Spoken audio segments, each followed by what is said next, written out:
that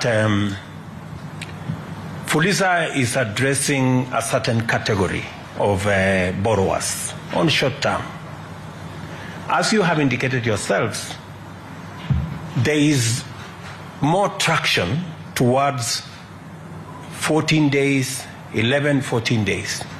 It should speak to you that you need to think about other instruments and other facilities that should be able to take care of a slightly longer term borrowers. I also want to state here that the government of Kenya, and I have the nominee for Treasury here and the nominee for ICT here,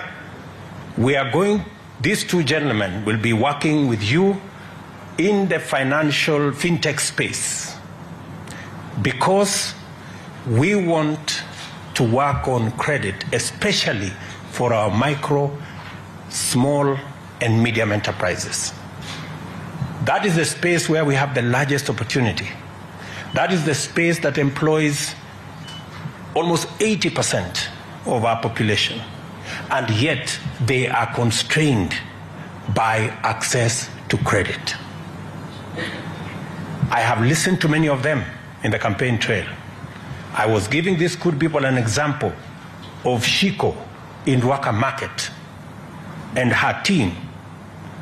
They borrow 1 million shillings every day, and they pay as high interest as 10% per day, which translates into 3,600% per year. Shiko and her team, they don't want free money. They are telling me, Mr. President, can we pay the same interest that Kenya Breweries is paying? Can we pay the same interest that the big companies are paying? That's all they are asking, and I don't think it's too much to ask.